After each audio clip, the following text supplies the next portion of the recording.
Shalom, good evening. This is TV7 Israel News broadcast to you from Jerusalem. And in today's top stories, Israeli officials staunchly reject Ukrainian President Volodimir Zelensky's analogy of the Russian invasion into Ukraine to the atrocities committed by Nazi Germany against helpless Jews during World War II.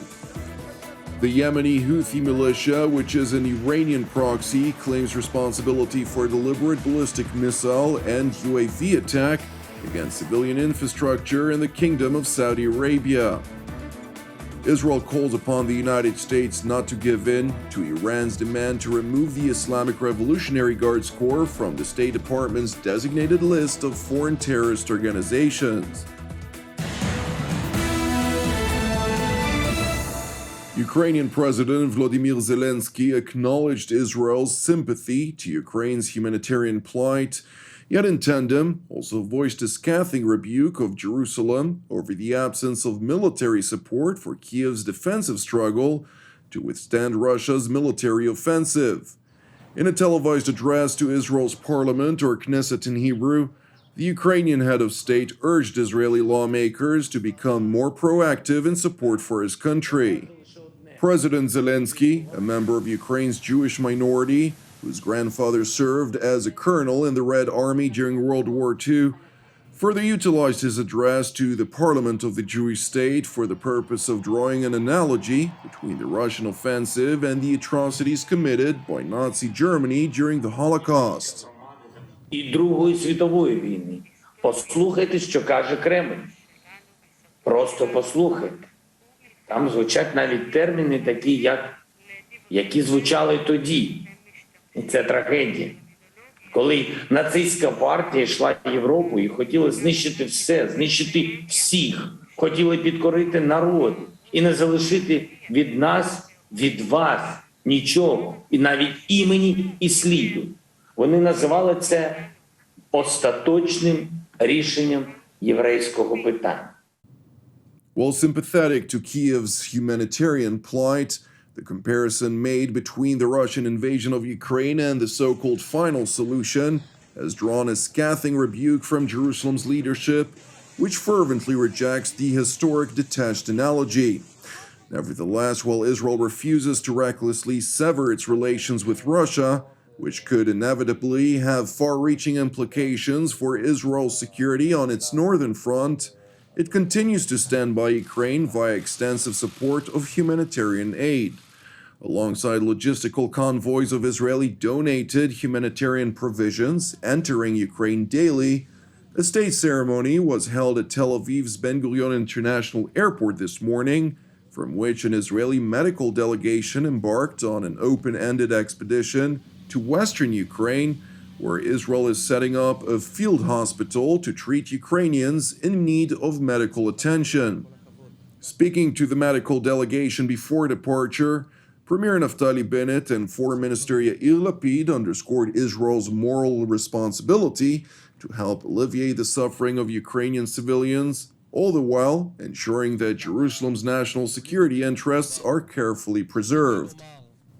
ישראל מושיטה את ידה לסיוע במשבר באוקראינה מזה כמה שבועות, ממש מהרגע הראשון באפיקים שונים ומגוונים. אנחנו מנהלים את המשבר המצער הזה בצורה רגישה, נדיבה ואחראית, תוך איזון השיקולים השונים ומורכבים. אנחנו ממש מהימים הראשונים הוצאנו מטוסי סיוע עם טונות רבות של ציוד רפואי, תרופות ודברים אחרים. אנחנו קולטים כאן עולים, קולטים כאן זכאי חוק שבות וגם שאינם. כבר 15,000 אוקראינים נכנסו למדינת ישראל, אנחנו פותחים את דלתותינו עד יעבור זעם כדי לתת להם מזור. אנחנו עושים את זה למען הילדים האוקראינים, אבל גם הילדים שלנו צריכים לדעת שמדינת ישראל אינה עומדת מנגד. במקום שבו יש סבל ואימה, אנחנו נושיט יד מנחמת ונעשה הכל כדי לעזור. אנחנו שולחים עם בית החולים הזה לא רק את הצוותים הרפואיים הטובים ביותר בעולם, אלא גם את ליבנו את התמיכה שלנו, את ההזדהות שלנו. זו מלחמה אכזרית ומיותרת, והיא צריכה להיפסק. It is important to point out that Jerusalem regards Russia as its northern neighbor, since Moscow's sway over Damascus is undisputed. Nevertheless, in last week's Congressional Committee hearing on national security challenges and U.S. military activities in the greater Middle East and Africa, outgoing U.S. Central Command Commander General Kenneth McKenzie stressed that Russia's presence in Syria was purely opportunistic. Russia obviously has a client state in Syria. They came in and right after the beginning of the Civil War. They've been there for quite a while. It allows them to do several things by being in there. First of all, it is opportunistic. I don't see a long-term strategy in the Russian action. They've got an air base in western Syria. They've got a naval base in the eastern Mediterranean, which they had during the Cold War, I might add, so it's not a new thing necessarily. But it also gives them the opportunity to attempt a posture on the global stage and to throw sand in our gearbox. Again, it's an act of opportunism that is, that we see as typical of a lot of Russian activity. Turning to the Arabian Peninsula, where dozens of one-way unmanned aerial vehicles and ballistic missiles were fired from Yemen against civilian targets in Saudi Arabia in a deliberate attack which the Iranian Houthi proxy has unabashedly claimed responsibility for. عملية عسكرية واسعة، عملية كسر الحصار الثانية، والتي شملت المرحلة الأولى منها قصف عدد من منشآت العدو السعودي الحيوية والحساسة التابعة لشركة أرامكو في عاصمة العدو السعودي الرياض ومنطقة ينبع ومناطق أخرى بدفعات من الصواريخ المجنحة والبالستية والطائرات المسيرة. Despite the deliberate Houthi attack, no injuries were thankfully reported and Saudi Arabia's energy supplies continued uninterrupted. Moreover, the Saudi-led coalition battling the Iranian proxy announced that the attacks late Saturday and early Sunday were successfully intercepted. However, debris from the intercepted projectiles caused material damage.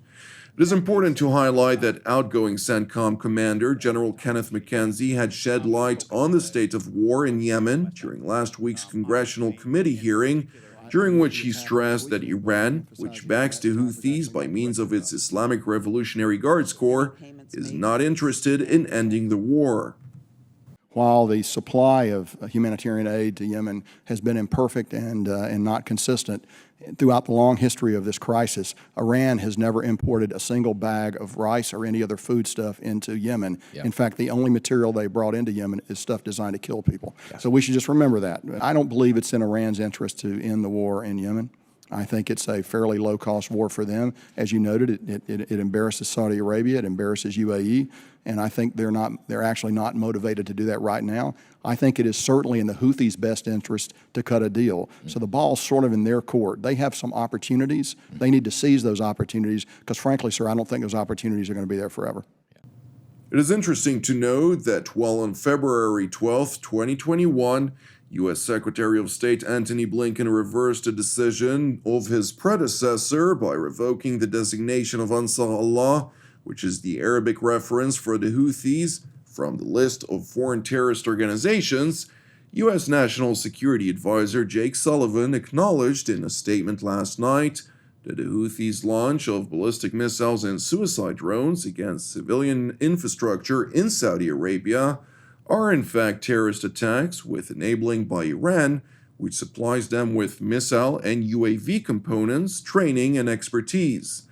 Nevertheless, despite Sullivan's acknowledgement speaking volumes, a senior Israeli official told TV7 on condition of anonymity that Washington's reported intentions vis-à-vis the Houthis' so-called enablers renders its rebuke void of substance. The official further echoed remarks made by Israeli Prime Minister Naftali Bennett during a weekly cabinet meeting held yesterday, in which he voiced the alarm over American intentions to remove the Islamic Revolutionary Guards Corps from the U.S. State Department's list of foreign terrorist organizations. אנחנו מודאגים מאוד מכוונתה של ארצות הברית להיענות לדרישה האיראנית החצופה ולהוציא את משמרות המהפכה מרשימת ארגוני הטרור, ה-FTO. תראו, משמרות המהפכה הם ארגון הטרור הגדול והרצחני בעולם. בניגוד לדאעש או ארגונים אחרים, עומדת מאחוריו מדינה, איראן. זאת לא רק בעיה ישראלית. מדינות נוספות, בעלות בריתה של ארצות הברית באזור, מתמודדות יום-יום, שעה-שעה, מול ארגון הטרור הזה. בשנים האחרונות הם ממש מתפרעים, ירו טילים על מדינות שלבות, שולחים כטב"מים לעבר ישראל ולעבר מדינות אחרות, וגם לעבר כוחות אמריקאים. גם כעת, משמרות המהפכה, ארגון הטרור הזה, מנסה לרצוח ישראלים ואמריקאים מסוימים ברחבי העולם. לצערנו אנחנו רואים נחישות לחתום על הסכם הגרעין עם איראן כמעט בכל מחיר, כולל לומר על ארגון הטרור הגדול בעולם שהוא לא ארגון טרור. זהו מחיר יקר מדי. אבל חשוב לי לומר, גם אם תתקבל ההחלטה המצערת הזאת, מדינת ישראל תמשיך להתייחס למשמרות המהפכה כאל ארגון טרור, ותמשיך לפעול נגדו כמו שפועלים מול ארגוני טרור. כרגיל, מה שיקבע את עתידנו הם הפעולות שלנו ולא מילים. Thank you for watching us. As part of TV7 Israel's daily prayer initiative, I would like to encourage you this evening to pray for the situation revolving Russia and Ukraine, in addition to prayers for our persecuted brothers and sisters worldwide, and for the peace of Jerusalem and the salvation of Israel. I'm Jonathan Hassan wishing you a Shavua Mevorach, and we will see you again tomorrow at the same time.